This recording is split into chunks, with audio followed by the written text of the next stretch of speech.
찬송가 354장으로 함께 찬양하시겠습니다.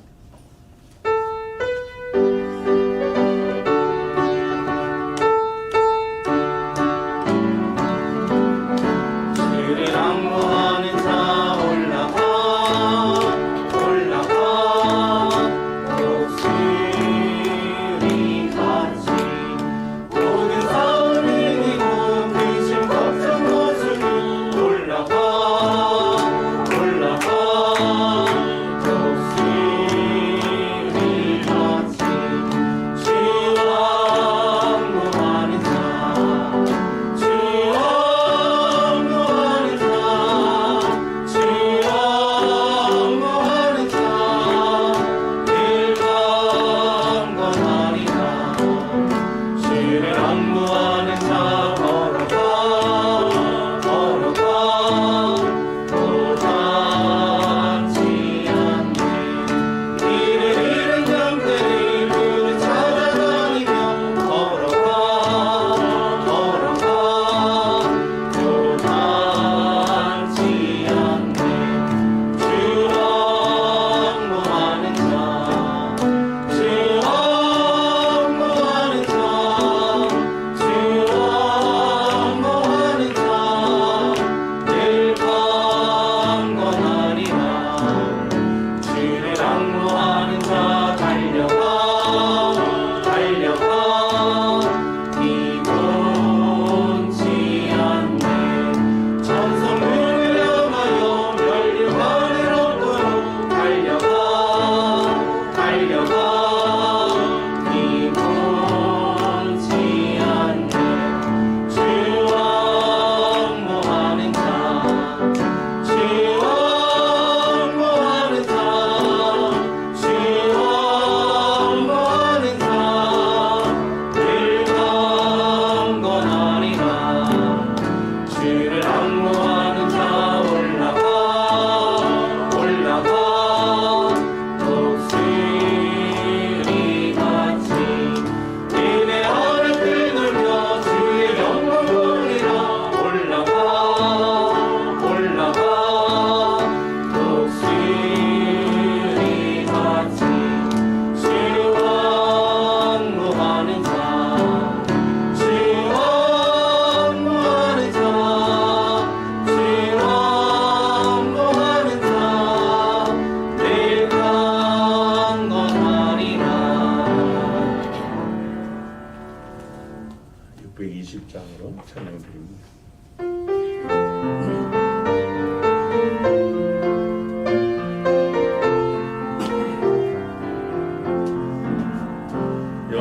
여기에 모인 우리 주의 은총 받은 자여라. 주께서 이 자리에 함께 계심을 아노라. 언제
뜻하신 바 우리 동네 펼치신다.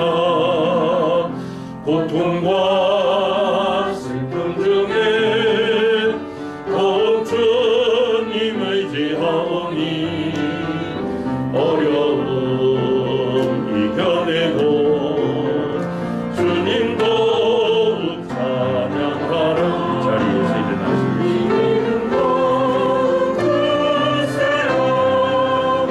주가 지켜주신다. 어둠 밤에도 주의 밝음 인도하여 주신다.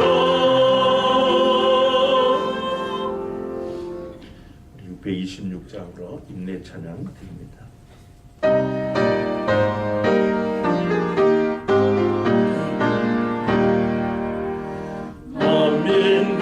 만민들아 다 경배하라. 주 여호와 하나님 경배하라. 만민들아 다 찬양하라. 여호와 하나님 찬양하라.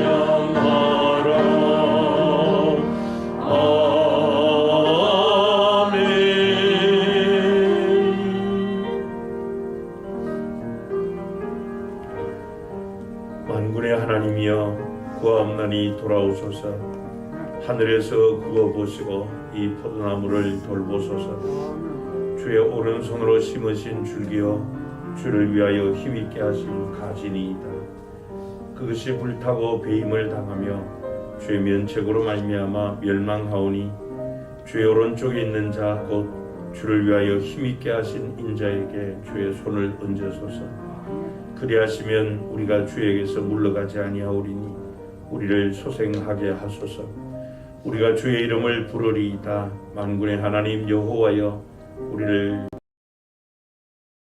돌이켜 주시고 주의 얼굴의 광채를 우리에게 비추소서. 우리가 구원을 얻으리이다.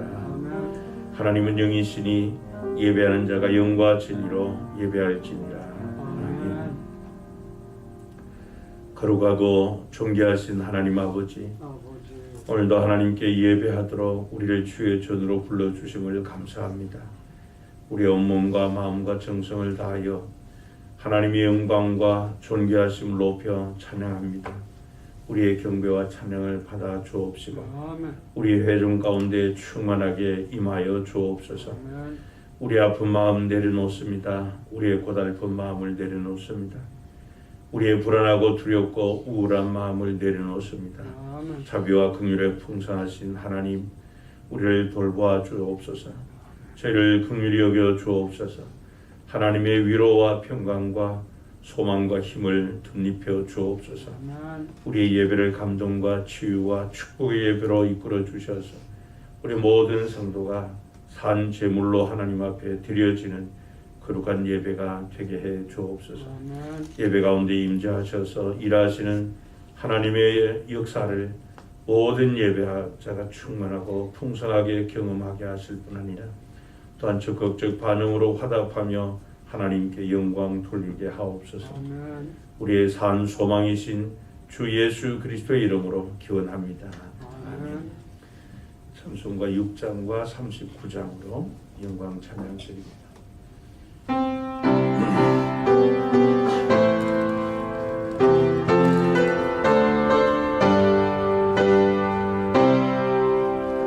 목소리 높여서 주 찬양하여라. 영광과 권세와 존귀와 위엄을 오늘이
성전과 높이 불러 찬양하리.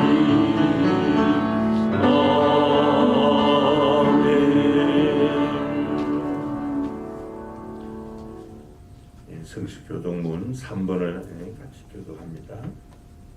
내 의의 하나님이여, 내가 부를 때에 응답하소서. 곤란 중에 나를 너그럽게 하셨사오니 내게 은혜를 베푸사 나의 기도를 들으소서.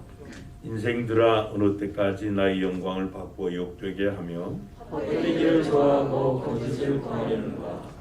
여호와께서 자기를 위하여 경건한 자를 택하신 줄 너희가 알지어다. 내가 그를 부를 때에 여호와께서 들으시리로다. 너희는 떨며 범죄하지 말지어다. 자리에 누워 심중에 말하고 잠잠할지어다. 우리의 제사를 드리고 여호와를 의지할지어다. 여러 사람의 말이 우리에게 선을 보일 자 누구뇨 하오니 여호와여, 주의 얼굴을 들어 우리에게 비추소서. 주께서 내 마음에 두신 기쁨은 그들의 욕심과 슬픔과 살할 때보다 강하니 내가 평안히 눕고 자기도 하리니 나를 안전히 살게 하시는 이는 오직 여호와이시니이다. 아멘. 사도신경으로 신앙 고백드립니다. 전능하사 천지를 만드신 하나님 아버지를 내가 믿사오며 그 외아들 우리 주 예수 그리스도를 믿사오니 이는 성령으로 잉태하사 동정녀 마리아에게 나시고 본디오 빌라도에게 고난을 받으사 십자가에 못 박혀 죽으시고 장사한 지 사흘 만에 죽은 자 가운데서 다시 살아나시며 하늘에 오르사 전능하신 하나님 우편에 앉아 계시다. 저리로서 산자와 죽은 자를 심판하러 오시리라. 성령을 믿사오며 거룩한 공예와 성도가 서로 교통하는 것과 죄를 사하여 주시는 것과 몸이 다시 사는 것과 영원히 사는 것을 믿사옵나이다. 아멘. 자리에 앉으셔서 찬송가 216장으로 찬양합니다.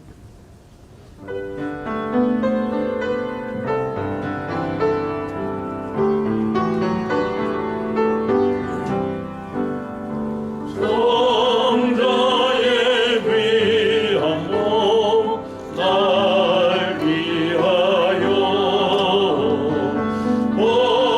버리신 그 사랑 고마워라. 내 머리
다 같이 기도드리겠습니다. 사랑과 은혜가 충만하신 아버지 하나님, 이곳에 계셔서 영광 받으시고 우리 주의 이름이 높여지기를 기원합니다. 주께서 하늘 위 보좌에서 저희를 살피시고 성령께서 저희와 함께 하셔서 성령 충만한 예배가 되게 하여 주옵소서. 성령님, 저희 마음을 움직이시고 저희 안에 운행하사 주님의 일을 우리 안에서 이루어 주옵소서. 우리의 연약함을 돌보시는 성령님께서 우리가 무엇을 위하여 기도해야 할지 모를 때에도 우리를 위해 말할 수 없는 탄식으로 친히 간구하심을 우리가 믿고 우리의 약한 모습 그대로 주께 온전히 맡기게 하여 주옵소서. 성령님을 의지하여 주의 뜻을 따라 믿음으로 기도하고 나아가게 하여 주옵소서. 우리의 믿음이 연약하여지지 않게 하시고 강한 믿음으로 주님께서 주시는 길을 따라가게 하여 주옵소서. 주께서 주시는 확신으로 앞으로 나아가게 하여 주옵소서. 지금의 우리 앞에 있는 문제들이 힘들고 어렵고 앞이 잘 보이지 않을 정도로 답답할지라도 우리 주님의 손을 의지하여 주의 손잡고 걸어가게 하여 주시고 여호와 에베네셀 하나님께서 지금도 우리를 도우시고 우리의 길을 인도하신다는 믿음을 갖고 나아가게 하여 주옵소서. 주님, 새로운 한 해를 주님과 함께하는 삶을 살게 하여 주시고 우리 독산교회 모든 부서에 주님의 크신 손에 도우심이 함께하여 주옵소서. 담임 목사님에게 성령의 크신 능력 부어주시고 말씀이 살아 움직이게 하시며 엘리야에게 임하였던 능력이 있게 하여 주옵소서. 교역자들에게도 능력 주시고 다시 일어서 주의 사역을 힘있게 하여 주시고 장로님들에게 능력 주셔서 교회 내에서나 밖에서 큰 영향을 끼치게 하여 주시며 권사님들, 집사님들 늘 기도로 함께 하시고 사랑으로 전도하고 봉사하는 일에 즐거움이 있게 하여 주옵소서. 우리 주 일학교에 복을 주셔서 2배, 3배 부흥하는 역사가 일어나게 하시고 청년부에 성령을 부어주셔서 성령의 역사가 함께하여 주옵소서. 찬양대를 통해 늘 향기로운 찬양이 올라가게 하시고 지휘자님과 바주자님께 평안과 기쁨이 있게 하여 주옵소서. 1년 365일 교회 모든 예배에서 성령의 역사가 늘 일어나게 하시고 치유의 역사가 있게 하시고 전도 부흥의 역사가 있게 하시고 사랑의 교제가 있게 하시며 기쁨의 봉사가 있게 하여 주옵소서. 우리 교회 모든 예배가 영광되게 하시며 모든 기도가 주님께 상달되게 하시고 모든 성도들이 주님의 일꾼으로 살게 하여 주옵소서. 주님, 예배 시작입니다. 끝까지 함께하여 주시고 은혜 내려 주옵소서. 이 모든 기도 우리를 죄에서 구원하시고 부활의 소망을 가지고 살게 하여 주신 우리 주 예수 그리스도의 이름으로 기도드립니다. 아멘.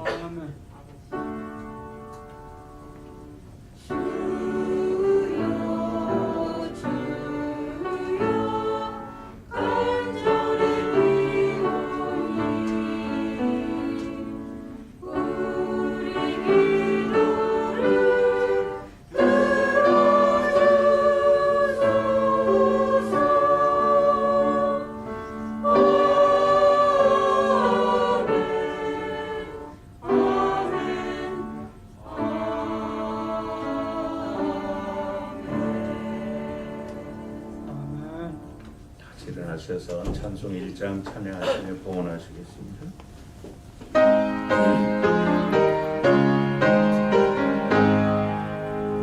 만복의 근원 하나님 온 백성 찬송 드리고 저 천사여 찬송하세. 찬송 성부 성자 성령 아멘.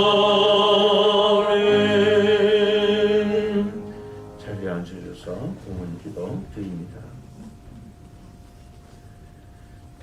우리의 모든 삶을 주관하시는 만군의 여호와 하나님, 우리의 찬양과 경배를 주께서 받아 주옵소서.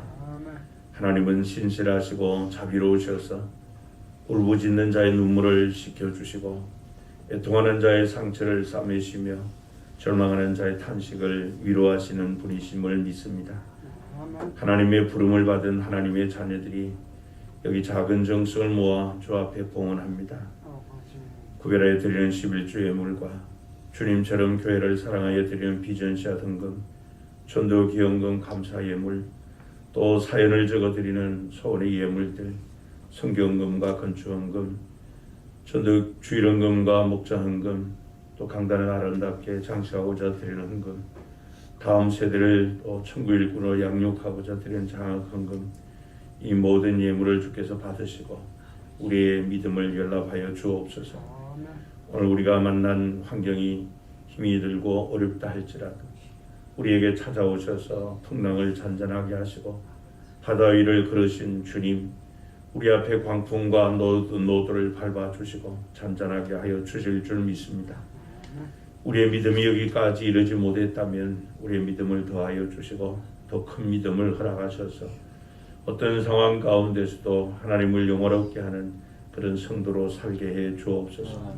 주님께서 친히 말씀하시기를 이만한 믿음을 보지 못했다 하시고 네 믿음대로 되라고 하신 주여, 믿음의 복과 하나님의 약속이 우리의 삶 가운데 그대로 이루어지게 하여 주옵소서. 특별히 하나님, 무너진 예배의 재단을 회복시켜 주시고 예배의 성공자로 다시 회복시켜 주옵소서. 하나님을 기대하고 하나님을 만나고 하나님의 부르심에 응답하는 그런 예배자가 되기를 원합니다. 우리에게 능력을 더하여 주시고 하나님과 더욱 친밀한 교제를 잃지 않고 우리 안에 계시는 성령으로 인하여 환경을 바꾸고 또 우리의 운명을 바꾸고 인생을 바꾸는 거룩한 삶을 살게 하여 주옵소서. 오늘 우리가 만난 상황 때문에 좌절하거나 슬퍼하거나 눈물 짓거나 포기하는 인생이 아니라 믿음 안에서 내일을 바라보고 또 오늘을 견디는 담대한 그리스도인으로 살게 하여 주옵소서. 우리의 산성과 방패 되신 주 예수 그리스도의 이름으로 기도하옵나이다. 아멘. 성경 말씀 신약 성경 사도행전 21장 27절부터 36절 말씀을 한 절씩 교독하시겠습니다. 사도행전 21장 27절부터 36절입니다. 한 절씩 교독하면 제가 먼저 한 절을 읽습니다. 그 이래가 거의 참에 아시아로부터 온 유대인들이 성전에서 바울을 보고 모든 무리를 충동하여 그를 붙들고 위치대 이스라엘 사람들아 도우라. 이 사람은 각처에서 우리 백성과 율법과 이곳을 비방하여 모든 사람을 가르치는 그자인데 또 헬라인을 데리고 성전에 들어가서 이 거룩한 곳을 더럽혔다 하니 이는 그들이 전에 에베소 사람 드로비모가 바울과 함께 시내에 있음을 보고 바울이 그를 성전에 데리고 들어간 줄로 생각함이라. 온 성이 소동하여 백성이 달려와 모여 바울을 잡아 성전 밖으로 끌고 나가니 문들이 곧 닫히더라. 그들이 그를 죽이려 할 때에 온 예루살렘이 요란하다는 소문이 군대의 천부장에게 들리매 그가 급히 군인들과 백부장들을 거느리고 달려 내려가니 그들이 천부장과 군인들을 보고 바울 치기를 그치는지라. 이에 천부장이 가까이 가서 바울을 잡아 두 쇠사슬로 결박하라 명하고 그가 누구이며 그가 무슨 일을 하였느냐 물으니 우리 가운데서 어떤 이는 이러고 어떤 이는 저런 말로 소리치거늘 천부장이 소동으로 말미암아 진상을 알 수 없어 그를 영내로 데려가라 명하니라. 바울이 층대에 이를 때에 무리의 폭행으로 말미암아 군사들에게 들려가니 이는 백성의 무리가 그를 없이 하자고 외치며 따라가미 되라. 아멘. 할렐루야. 주님의 찬양으로 하나님께 나는 그런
감사합니다.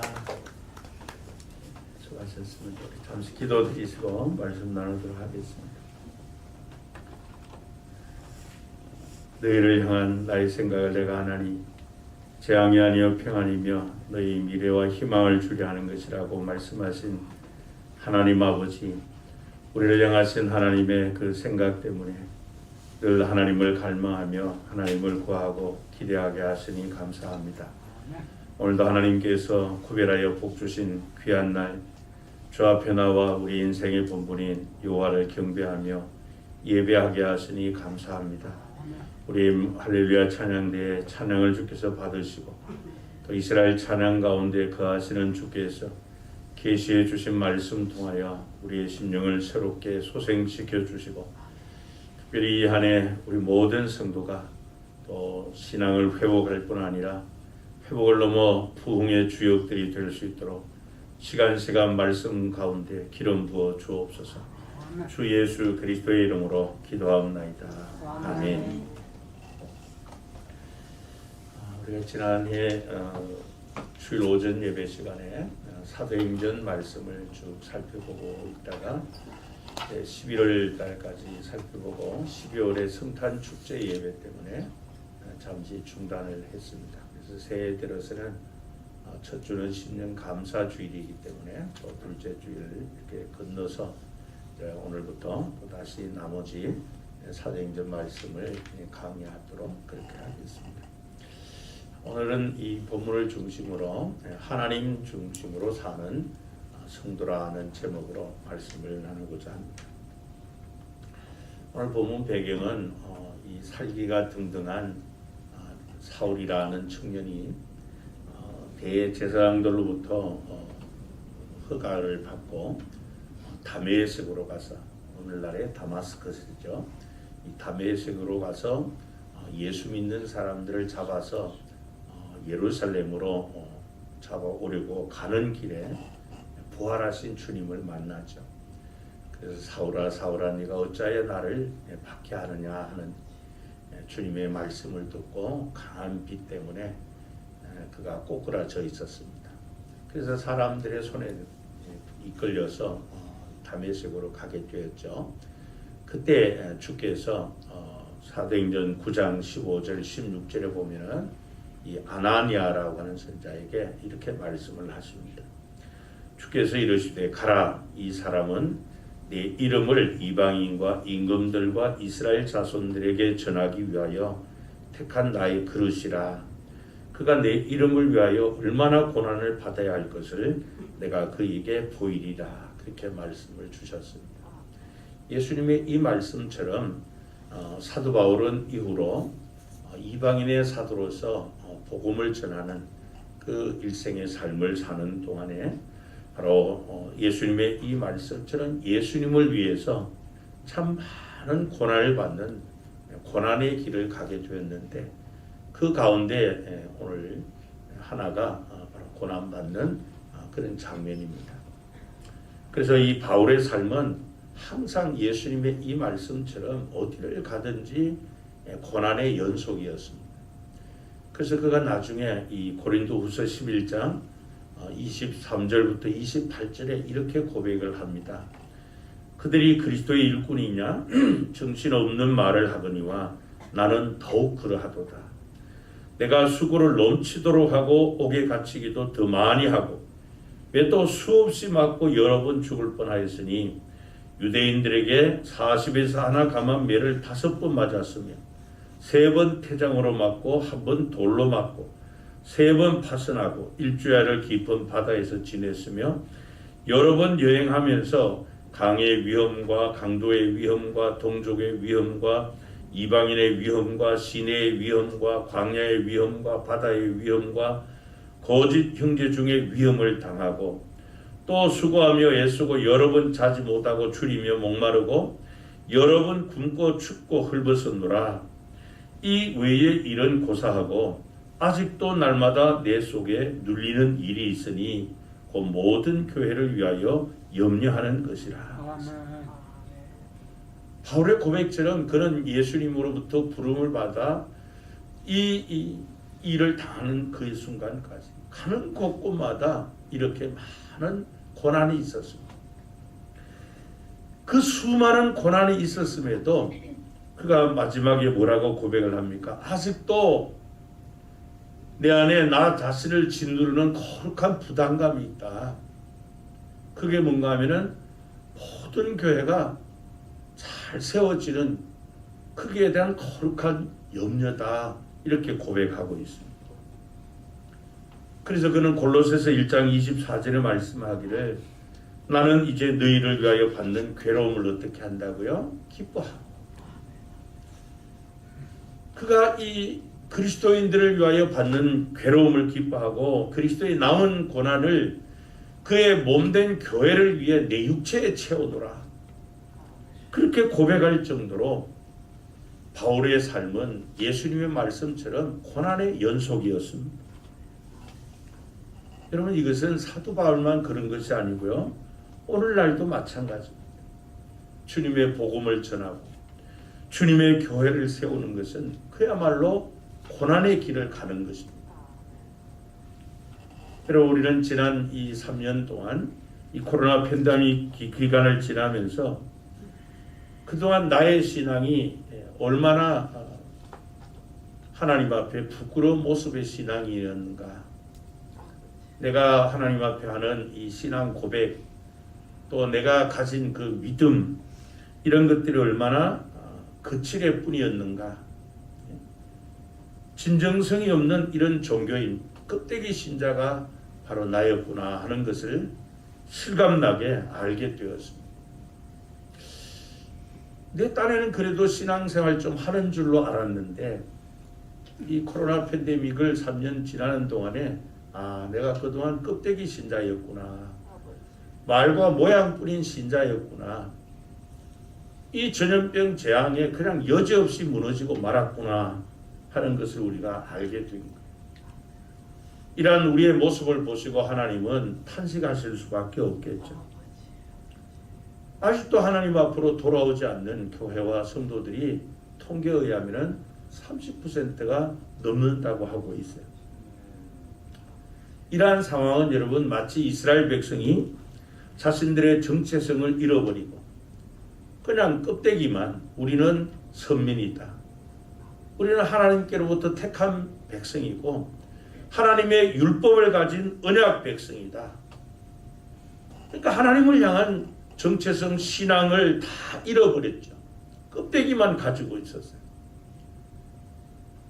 그럴 때 이스라엘 역사 중에 가장 절망적이고 슬픈 일을 경험하는데 바로 나라가 멸망하는 일이었어요. 그래서 아브라함과 이삭과 야곱의 그 후손인 이스라엘 역사가 끝나버린 그 비극과도 같은 그런 일을 우리가 지금 만나고 있습니다.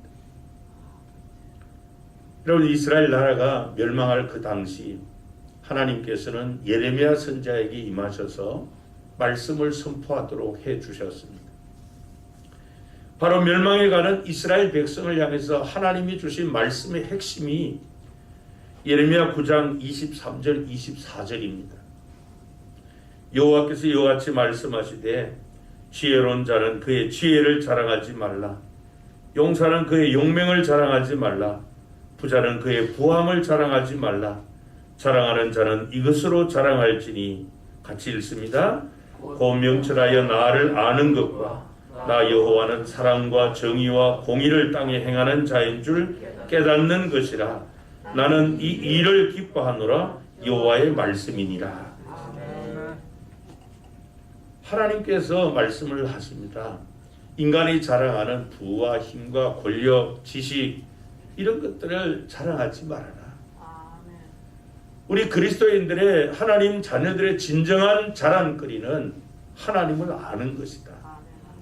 그리고 하나님은 사랑과 정의와 공의를 행하는 분이심을 깨닫는 것이다. 그것이 우리의 진정한 자랑거리여야 한다. 그렇게 말씀을 해요. 여러분, 예레미야 시대이든 오늘의 시대이든 하나님의 말씀은 똑같습니다. 우리가 하나님을 잘 경외하며 하나님 말씀을 따라 신앙생활을 잘 한다고 하지만은 우리가 그동안 이 코로나 팬데믹 3년을 지나면서 나의 신앙을 점검해 보면은 과연 내가 진정한 자랑거리를 자랑하는 신앙이었는가 하는 것이에요. 에스겔 14장 23절에 보면은 하나님께서 예루살렘에 행하신 그 일이 이유 없는 일이 없음을 너희가 알 것이다 그랬어요. 왜 이스라엘 나라가 하나님의 언약 백성이고 천하 만민이 너희로 말미암아 복을 받으리라 그렇게 약속을 주셨는데 왜 그 이스라엘 민족이 나라를 잃고 망해야 되느냐.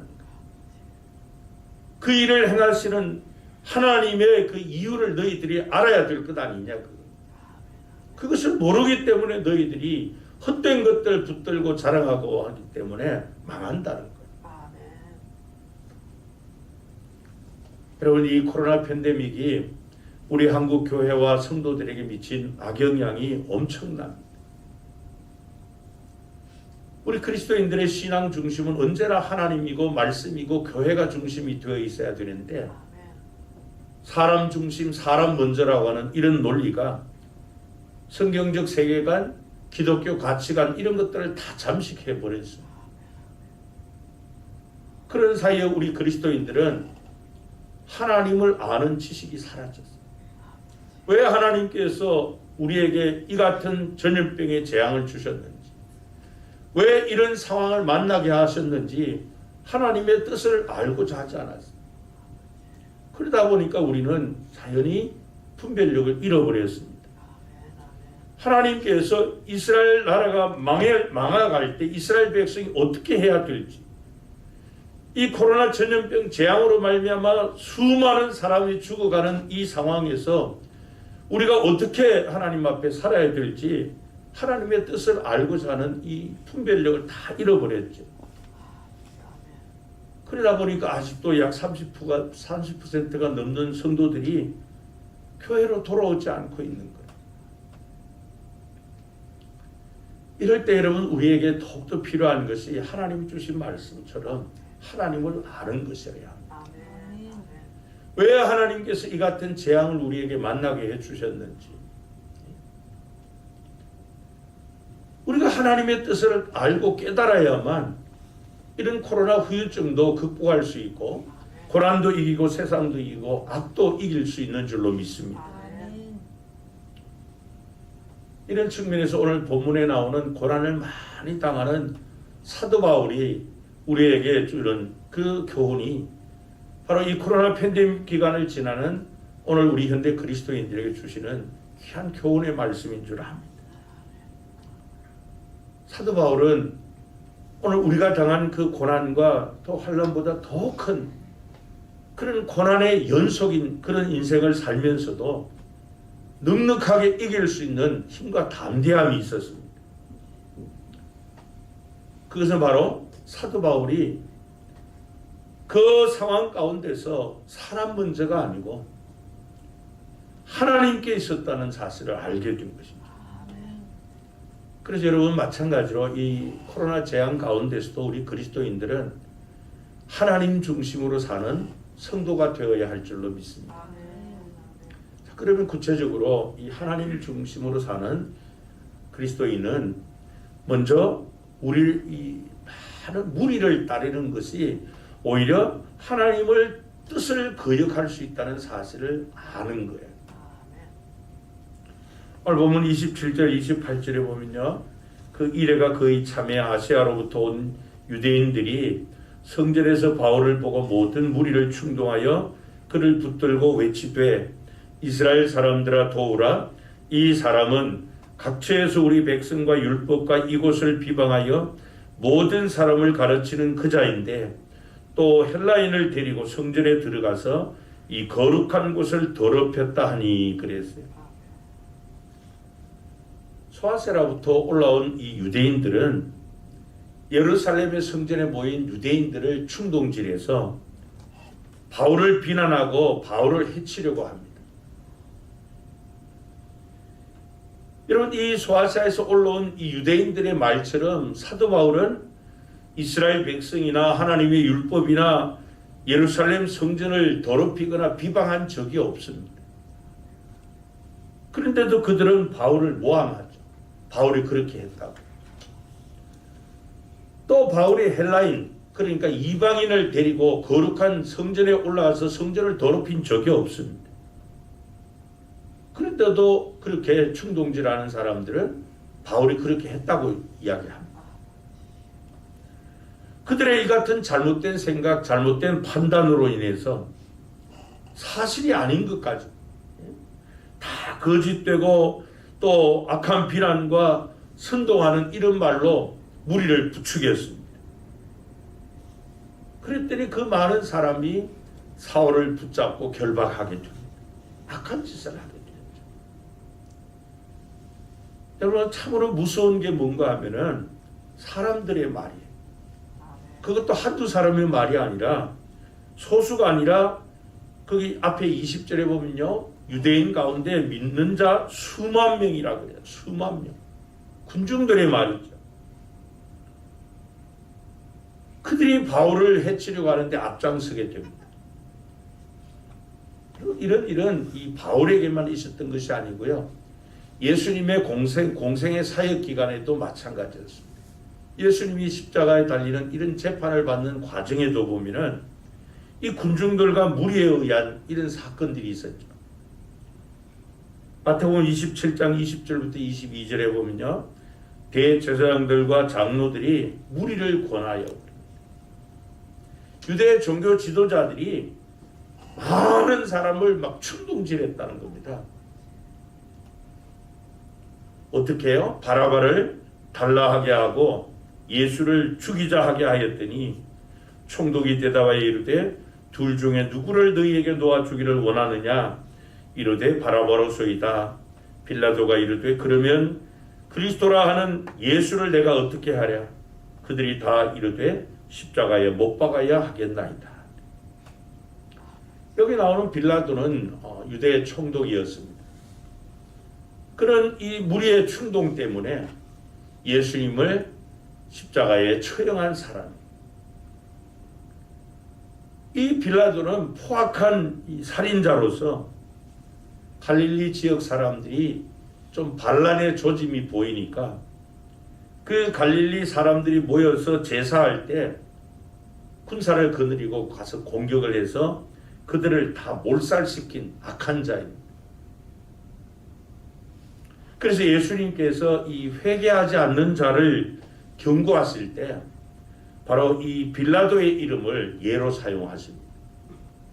누가복음 13장 1절부터 3절에 보면요, 그때 마침 두어 사람이 와서 빌라도가 어떤 갈릴리 사람들의 피를 그들의 제물에 섞은 일로 예수께 아뢰니 대답하여 이르시되 너희는 이 갈릴리 사람들이 이같이 해받음으로 다른 모든 갈릴리 사람보다 죄가 더 있는 줄 아느냐?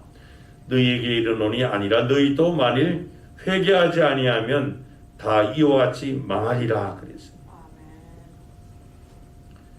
이런 잔인한 이 빌라도 총독은 예수님을 십자가에 처형하기 위해서 이 대제사장들과 또 유대 종교 원로들, 종교 지도자들이 꾸민 이 계략, 그 계략으로 이 무리를 충동질한 그것 때문에 결국 그 악한 죄악을 범한 이 죄수 바라바는 석방시키고 대신 죄 없으신 예수님을 채찍질하고 십자가에 못 박도록 내준 사람입니다.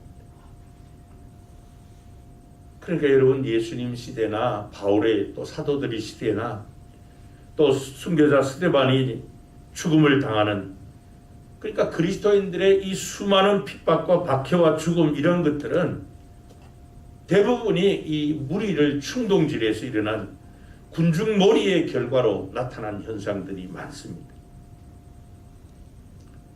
무엇을 말씀을 하는가 하면 오늘날도 마찬가지입니다. 많은 사람이 말을 한다고 해서 그게 반드시 옳은 것만은 아니라는 것이죠. 여러분, 군중들이 혈안이 돼가지고 분노가 가득 차가지고 모여서 막 이렇게 떠드는 이유를 들어보면은 전부 다 자기들의 목적은 선하고 의로워요. 그러나 우리가 성경의 예를 통해서 보는 것처럼 전부 악한 일들이 많죠. 대부분 보면 집단 이익, 또 기득권 유지, 또 정략과 권리를 위한 폭력적이고 자기 생존적인 이런 것들이 목적이 되어버린 것이 많습니다. 그러니까 이 사도 바울 당시 무리의 판단, 많은 사람이 하는 그 말이 얼마나 잘못되었는가 하는 것을 그대로 보여주고 있습니다. 다시 보면 28절을 보죠. 외치되 이스라엘 사람들아 도우라. 이 사람은 각처에서 우리 백성과 율법과 이곳을 비방하여 모든 사람을 가르치는 그 자인데 또 헬라인을 데리고 성전에 들어가서 이 거룩한 곳을 더럽혔다 하니 그랬어요. 이 소수의 사람들이 예루살렘 성전에 모인 그 많은 유대인들을 막 들끓게 하고 충동질해서 고함치며 거짓말의 올무를 통해서 이 사람이 성전을 더럽혔다고 바울에 대해서 공갈하고 협박하고 위해를 가하면서 사악하고 잔인한 그런 무리로 만들어 버린 것이죠. 또 30절에 보면은 온 성이 소동하여 백성이 달려와 모여 바울을 잡아 성전 밖으로 끌고 나가니 문들이 곧 닫히더라 그랬습니다. 또 36절에 보면 이런 백성의 무리가 그를 없애하고자 외치며 따라가미르라 그랬죠. 여러분 사람들이 들끓고 목소리가 커지고 분노할 때 이때 우리 그리스도인들에게 필요한 것이 분별력인 줄 압니다.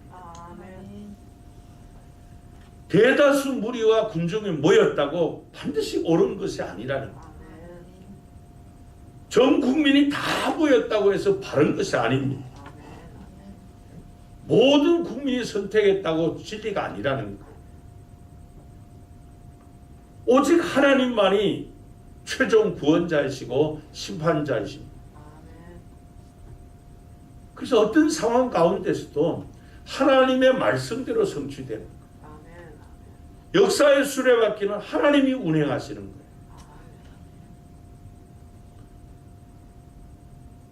그렇기 때문에 어떤 상황 가운데서도 하나님의 말씀대로 이루어지는 것을 믿기 때문에 많은 무리가 떠들고 선동질을 해도 중요한 것은 하나님의 뜻대로 이루어진다. 그렇기 때문에 이럴 때 우리에게 더욱더 필요한 것이 하나님을 아는 지식이 필요합니다. 왜 하나님께서 지구상에 이렇게 수많은 사람이 죽어가는 전염병의 재앙을 우리에게 주셨을까 하는 것입니다. 왜 선민 이스라엘이 하나님의 율법을 가진 언약 백성이 복의 근원인 그들이 왜 나라를 잃고 많은 죽음을 당하고 이방 나라의 포로가 되어 아니면 그들이 뿔뿔이 다 사라지고 마는 이 멸망을 받아야 되는가? 그때 필요한 것이 우리에게 분별력이라는 것입니다. 그 다수가 간다고 다수가 행한다고 진리가 아니라는 거예요.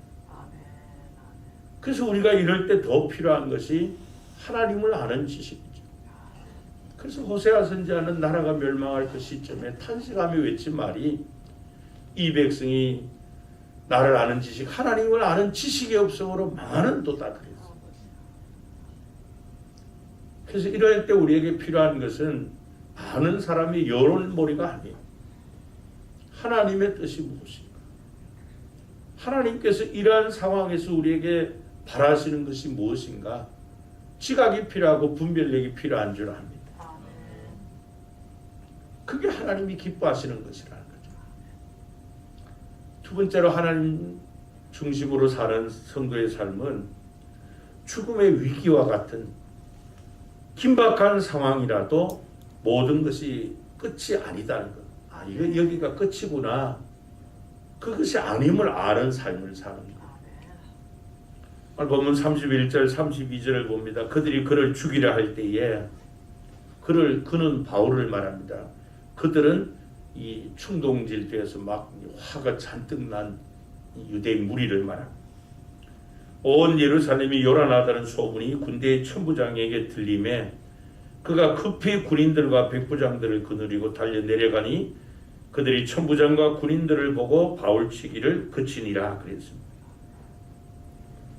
결국 이 소수의 무리가 선동질하는 그것 때문에 그냥 혈안이 되고 그냥 분노한 유대인 무리가 그들에게 잡혀서 바울은 여지없이 지금 죽기 일보 직전이에요. 그러니까 더는 이 살 수 없는 그런 절박한 상황이 되었습니다. 거짓 선동질 당해가지고 막 분노하는 유대인 무리, 잔인한 이 유대인들이 바울을 죽이기로 작정을 했기 때문에 바울로서는 이게 피할 길이 없는 거예요. 이때 마침 예루살렘이 요란하다는 그 소문이 그 예루살렘 치안을 담당하는 로마의 지휘관인 2,000명의 군사를 거느린 지휘관인 천부장이 듣고는 그 소동을 진압하기 위해서 100명의 군사를 거느린 자기 수하의 백부장들 거느리고 군대를 거느리고 급히 예루살렘으로 갑니다. 성전을 가죠. 그때 이제 이 유대 군중은 이 천부장과 군대를 보고서는 바울을 돌로 치려하는 행동을 그치게 됩니다. 그러니까 바울의 입장에서는 모든 것이 끝날 것 같은, 여기가 끝이구나, 내 인생의 마지막이구나 생각했던 그때 생각지도 못했던 그런 일이 일어나게 된 거예요. 그러나 그것 또한 우연히 일어난 일이 결코 아니라는 사실. 그 또한 하나님의 섭리였습니다. 지금 바울에게 일어난 이 상황은 철저하게 유대인들에 의해서 계획된 모략입니다. 함정이죠. 음모였습니다. 바울이 이방인을 데리고 성전 안에 들어가서 거룩한 성전을 더럽혔다고 하는 이 아시아에서 올라온 소수의 유대인들의 그 선동질, 그것은 당시 성전 뜰 안에 있던 많은 유대인들을 분노하게 만들고 막 흥분하게 만들었습니다. 여러분, 이 당시에 그 예루살렘 성전에는 주변에 이제 뜰이 네 지역으로 다 구분이 되어 있었습니다. 중앙 성전에서 제일 먼 뜰이 이방인들의 뜰입니다. 그 이방인들이 하나님을 섬기기 위해서는 그 이방인들 뜰을 더 이상 들어올 수가 없었어요. 그 이방인들의 뜰을 지나면은 이스라엘 여인들의 뜰이 있고요. 그 이스라엘 여인들의 뜰을 지나서 좀 더 성전 안으로 들어오면은 이스라엘 남자들의 뜰이 있고, 그리고 성전 주변에 마지막에 있는 뜰이 제사장들의 뜰입니다. 그러니까 무슨 말씀인가 하면은 바울이 그들의 주장처럼 이방인을 데리고 성전에 안에 들어갈 수 없는 그런 시스템, 구조가 그렇게 되어 있어요. 그런데도 거짓 선동질을 해서 바울이 이방인을 데리고 지금 거룩한 성전에 들어가서 하나님의 성전을 더럽혔다고 무리를 충동질하는 거예요. 그 당시에는요, 이방인들 앞에 어떤 이 경고의 비석이 있었는가 하면은 어떤 이방인도 이방인의 뜰에서 더 안으로 들어가면 사형에 처한다, 이런 경고 비석과 표지가 붙어 있었어요. 이처럼 이 성전의 이 각들이 구분돼서 엄격하게 지켜주고 있었는데, 또 이방인의 뜰과 이스라엘 사람들의 뜰 그 경계선에는, 뜰 사이에는 높은 담이 가로막고 있었습니다. 그래서 뭐라고 써 있는가 하면 이 경계선, 이것을 넘어서면은 신성 모독죄로 죽이도록 되어 있었습니다. 그러니까 바울이 이방인을 데리고 성전 안으로 도저히 들어갈 수 없는 그런 시스템이었었는데도 사람들을 충동질해가지고 바울이 이방인을 데리고 성전에 들어가서 거룩한 하나님의 성전을 더럽혔다고, 그렇게 충동질하니까 막 흥분되고 분노해가지고 바울을 잡아서 성전 밖으로 지금 끌고 나갑니다. 그러고 났더니 성전 문이 닫혔다 그랬어요. 왜 성전 밖으로 이 바울을 끌고 나갔는가 하면은 거룩한 성전 뜰 안에서 바울을 죽이는 피를 흘리게 하는 그 일을 할 수 없기 때문에 성전 밖에서 바울을 돌로 쳐 죽이려고 바울을 밖으로 끌고 내려간 겁니다. 그러니까 지금 바울의 운명은 이 날조된 죄목 때문에 충동질 당한 이 흥분한 유대인들에 의해서 돌에 맞아 죽을 지경이 되었습니다. 이때 이제 예루살렘 치안을 담당하는 이 천부장이 현장에 나타나게 됐는데, 만약 이 천부장이 군대를 거느리고 오지 않았다면은 여지없이 바울은 이 유대인들에 의해서 돌에 맞아 죽었을 겁니다. 그러나 하나님께서 이 바울을 그냥 그렇게 죽도록 내버려 두지 않았습니다. 하나님은 이 천부장 글라우디오 루시아에 의해서 바울이 구출되게 하셨고 안전하게 보호받게 하셨습니다. 그 일은 하나님의 이유가 있었기 때문에, 하나님의 목적이 있었기 때문이다. 하나님이 예루살렘에 행하신 일들 가운데 이유 없는 것이 없다고 하셨는데, 왜 그러면은 하나님께서 이 죽음에 처할 수밖에 없는 절박한 상황을 만난 바울을 이 구출해 주셨는가? 그것은 바로 하나님의 계획인 그를 통한 로마 선교를 위해서였습니다. 그래서 흔히 하는 말씀이 뭐예요? 선교사들이 하는 이런 말을 합니다. 사명이 있는 자는 죽지 않는다. 사도행전 23장 11절에 보면요, 그날 밤에 그랬어요. 그날 밤에 주께서 바울 곁에 서서 이르시되 담대하라. 내가 예루살렘에서 나의 일을 증언한 것 같이 로마에서도 증언하여야 하리라 하시니라. 여러분, 당시 로마는 세계의 중심 도시였습니다. 그래서 모든 길은 로마로라고 하는 그 말이 나올 만큼 로마를 복음화시키면은 그 복음이 세계 각처로 흩어지는 아주 핵심적인 그런 사역이 로마의 이 전 세계의 심장부인 로마를 복음화시키는 것이었습니다. 하나님은 이 바울을 통해서 바로 이 로마를 복음화시키고자 하는 그런 놀라운 계획을 가지고 계셨죠. 그래서 이방인의 군대의 보호를 통해서 그 절박한 상황 가운데서 건짐을 받게 하십니다. 표면적으로는 바울이 죽을 수밖에 없는 상황에서 천부장에 의해 구출을 받았지만은 궁극적으로는 그 또한 하나님의 섭리였다는 사실. 그러면 여러분, 그냥 곱게 예루살렘 복음을 전하고 난 다음에 그냥 곱게 하나님께서 바울을 로마로 데리고 가시지, 왜 이 생명의 위협을 받는 것 같은 이런 고난을 경험하게 하셨을까 하는 것이에요.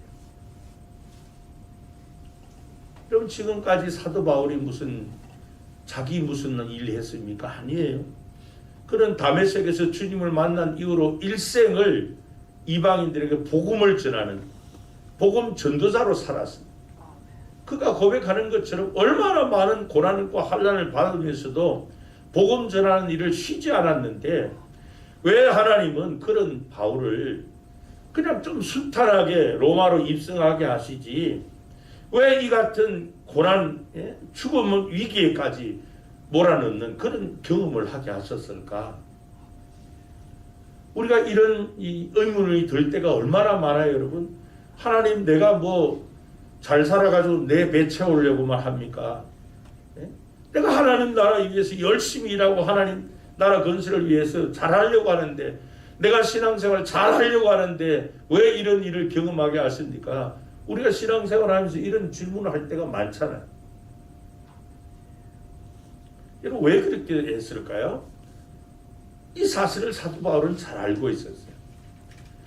그가 고린도후서 1장 8절 9절에 이렇게 고백을 합니다. 형제들아, 우리가 아시아에서 당한 환난을 너희가 모르기를 원하지 아니하노니 힘에 겹도록 심한 고난을 당하여 살 소망까지 끊어지고 우리는 우리 자신이 사형 선고를 받은 줄 알았으니, 이는 왜 하나님께서 이런 경험을 하게 하셨는가? 그 이유는 우리로 자기를 의지하지 말고 오직 죽은 자를 다시 살리시는 하나님만 의지하게 하심이라. 심한 고난을 당해서 살 소망조차 끊어진 마치 사형 선고를 받은 것과 같은 그런 현실을 상황을 경험하게 하신 하나님의 의도성, 그것은 그게 끝이 아니라는 것. 그러한 경험을 통해서 자신이나 사람을 의지하지 말고 환경을 탓하지 말고 우리의 생사 화복을 주장하시는 하나님만을 의지하도록 하기 위해서 이런 일을 경험하게 하셨다, 이렇게 말씀합니다. 여러분, 우리도 마찬가지입니다. 우리가 깨어 신앙생활을 하려고 하면 오히려 더 어려움이 많을 수가 있어요. 이제는 정신 차리고 좀 주님의 일을 열심히 하려고, 신앙생활 열심히 하려고 하면은 마치 죽을 것 같은 이런 일을 만날 수도 있다는 사실입니다. 이럴 때 대부분의 성도는 이거 말아야 되겠다, 다음에 해야 되겠다, 포기하고 낙심하고 절망해버립니다.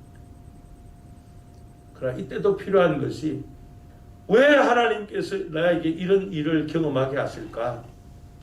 이것은 나의 힘이 아니고 나를 의지하는 것도 아니고 다른 것도 의지처가 아니라 반드시 하나님이 모든 것을 이루신다는 것.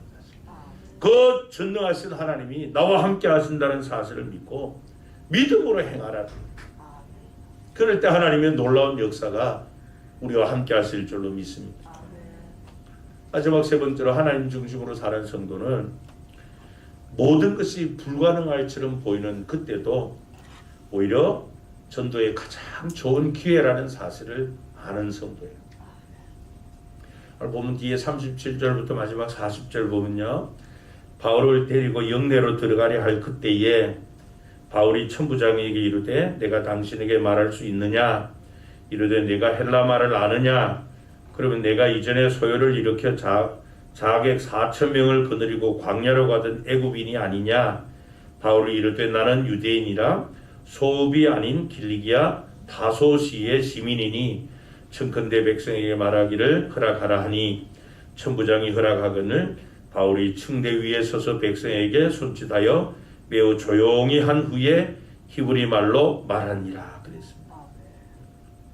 여러분, 이 상황, 우리가 그 당사자요 아니면 그 현장에 있는 현장에 있는 사람이라 할 때 이 말은요 놀라운 일입니다. 왜냐하면은 지금 이 흥분해서 막 돌로 치려고 하는, 이 죽을 수밖에 없는 결박당한 그 바울을 겨우 건지서 이제 이 천부장에게 넘겨진 바울이, 이 천부장이 바울을 결박해가지고 신문을 해도 돌에 맞아 죽을 아무런 죄가 없는 거예요.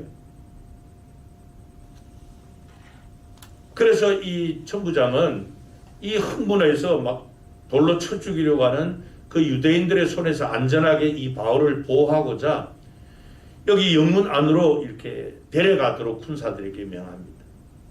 여기서 말하는 영문이라고 하는 것은 그 예루살렘 치안을 담당하기 위해서 파송된 이 로마 군인들이 주둔하는 그곳을 말합니다. 예루살렘 성전 옆에 있는 곳인데, 지금 아직도 막 그 흥분한 수만 명의 유대인들에 의해서 지금 바울이 돌에 맞아 죽을 수도 있는 그런 죽음의 위기에 완전히 끝난 게 아닙니다.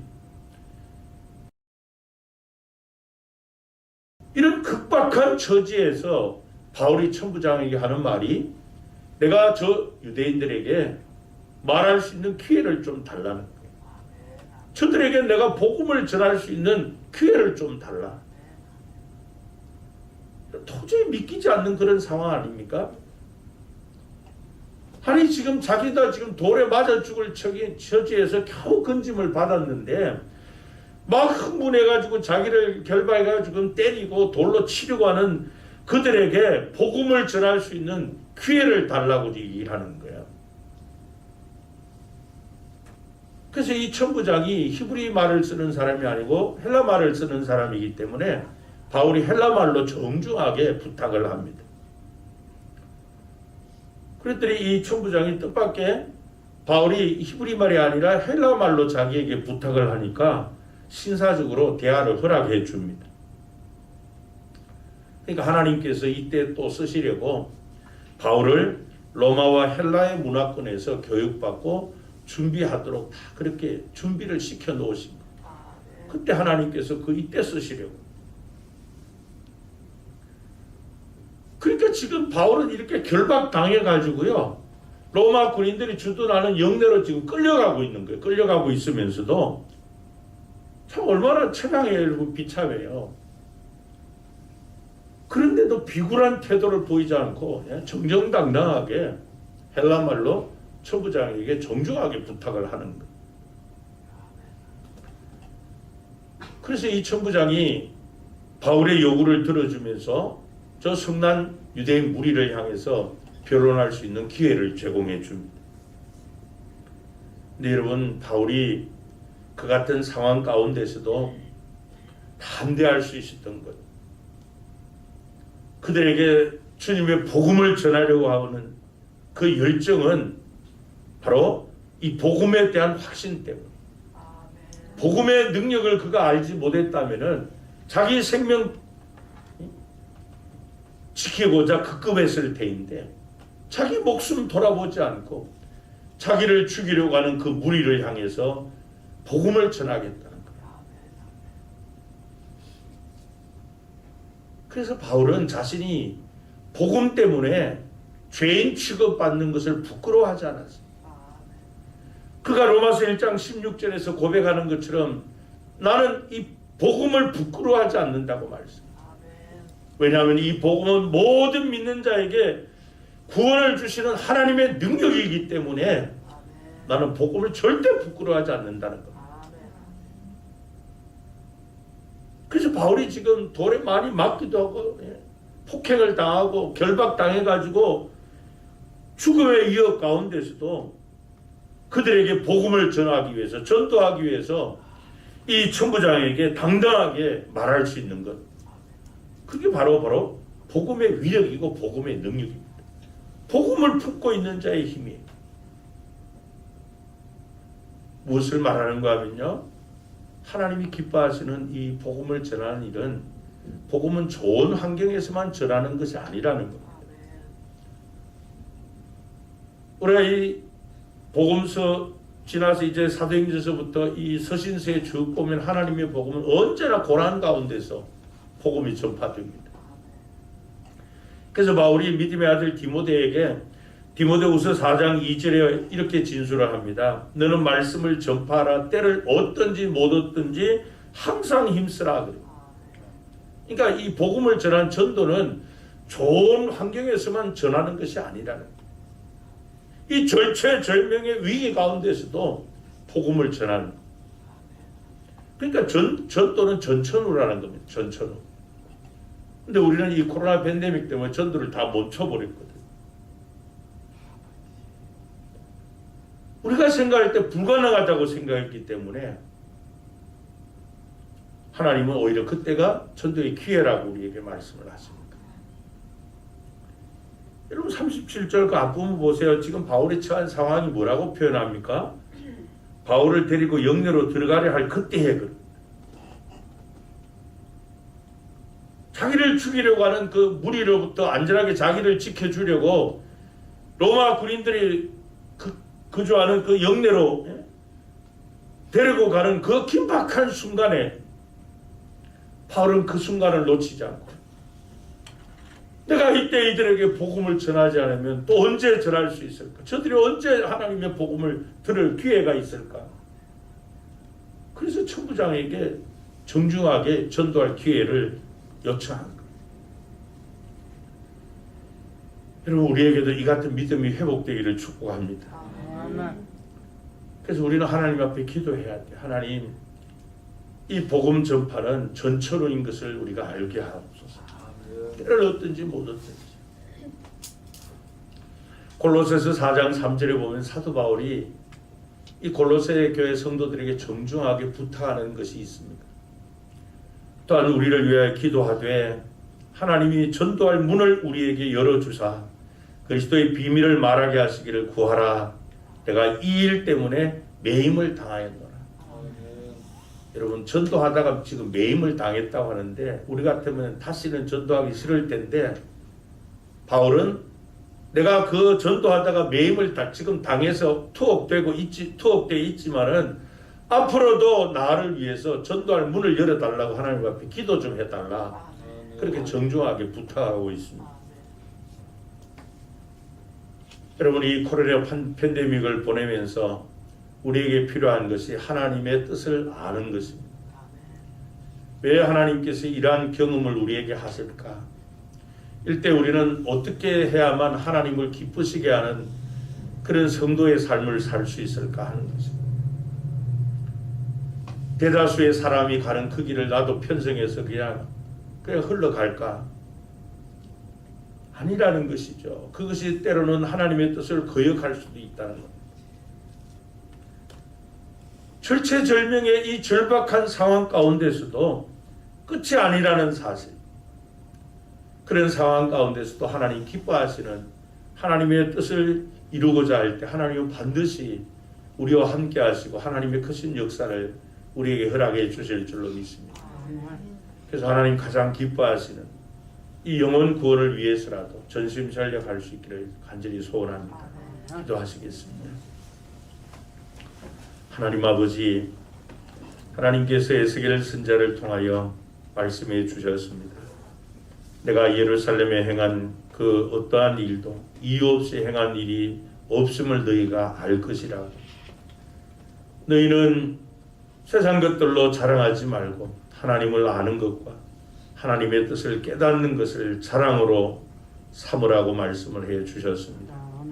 하오나 이스라엘 백성이 나라가 멸망해 가기까지 하나님을 아는 지식이 없어서 그들은 결국 망해버리고 말았습니다.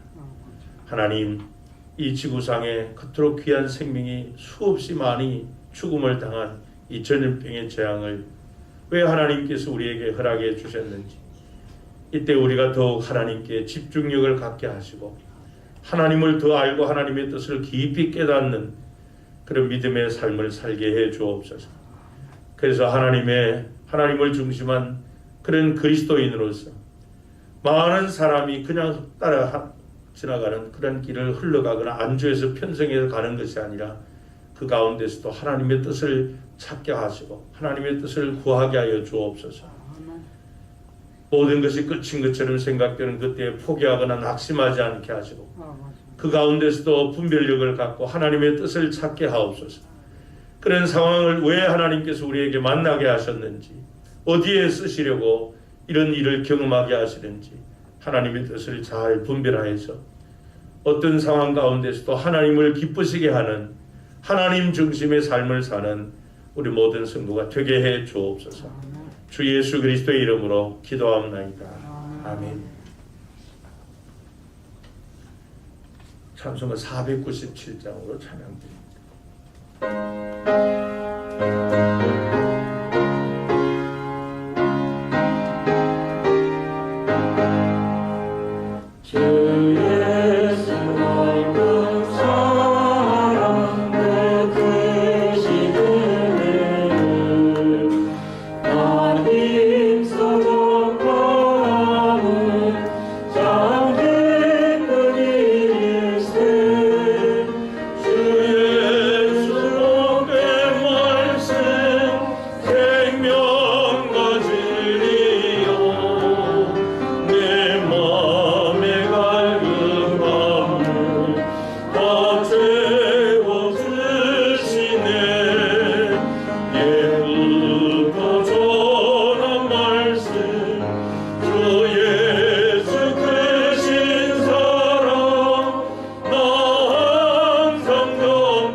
교회 소식입니다. 오늘 오후 예배는 재지 있게 헌신 예배로 드립니다. 서울남교회 신청하시고 우리 금천시찰장이신 강성중 목사님께서 오셔서 말씀을 전해 주십니다. 특별히 우리 재직분들은 한 분도 빠짐없이 모두 다 참석해 주시기를 바라고요. 또 재직회 각부 부장님과 차장님들 특송 순서 있습니다. 준비하시기 바랍니다. 그리고 이번 주 금요 기도회는 이 설 연휴가 시작되는 날이기 때문에 좀 기도 쉬려고 합니다. 다음 주일 22일 주일 설날하고 겹치게 되었습니다. 그래서 오전 1부, 2부 예배는 드리고요. 오후 예배는 가족과 함께 가정에서 예배 드릴 수 있도록 가정 예배 잘 준비해 놓았습니다. 주중에 와서 받아가시기 바라고요. 다음 주일은 교회에서 점심을 제공하지 않습니다. 각자 집에 가셔서 설 맛있는 음식 드시기 바랍니다. 목회 비전 축제 1월 27일 금요일 저녁 7시에 있습니다. 또 모든 성도님의 목장 모임에 꼭 참석해 주시고요. 또 23년도에는 성경 읽기표에 따라서 모든 성도님은 신구약 성경 1독 이상 꼭 실천하시기 바랍니다. 또 1월 강단 곡장식으로 섬겨주신 분들께 감사드립니다. 앞뒤 좌우에 있는 분들과 함께 이렇게 인사하며 축복합니다. 하나님 중심으로 사는 성도가 됩시다. 하나님 중심으로 사는 성도가 됩시다.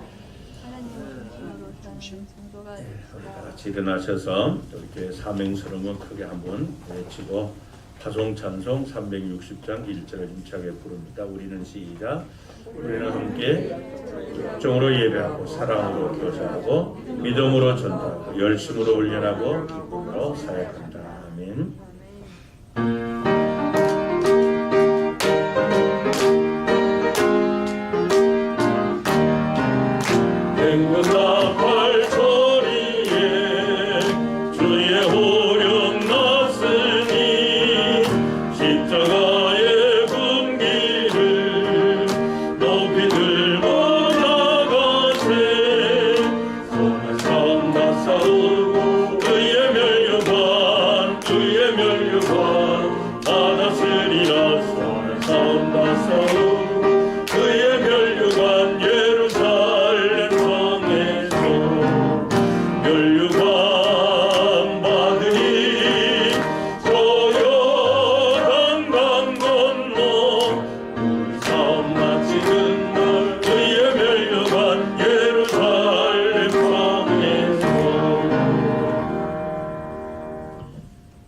지금은 우리의 모든 죄악을 담당하시고 영원한 생명을 주시기 위해 십자가의 대속제물 되어 주신 우리 주 예수 그리스도의 은혜와 우리의 생사 화복을 주장하시는 만군의 여호와 하나님의 그 놀라우신 사랑하심과 그 성부 하나님의 깊은 뜻을 아시고 우리 마음 가운데 소원을 두어 하나님 중심의 삶을 살도록 강권하시는 성령 하나님과의 교통하시는 역사하시니 하나님께서 예루살렘에 행하신 그 어떤 일도 이유가 없이 행한 일이 없음을 알라고 하신 말씀처럼 이 코로나 팬데믹을 지나며 우리 모든 성도가 하나님을 더 깊이 알고 하나님의 온전하신 뜻을 깨달아 하나님을 기쁘시게 하는 이런 삶을 사는 하나님 중심의 성도가 되기를 간절히 소원하여 주 앞에 다짐하는 모든 성도들과 우리 성도님들의 가정과 경영하는 산업과 주님의 몸된 교회 위에 우리 지교회 만다포 교회 위에 이 시간도 온천하에 다니며 만민에게 복음을 전하는 선교사님들과 그들의 사역 위에 이제로부터 영원토록 함께 있을지어다. 아멘. 아멘.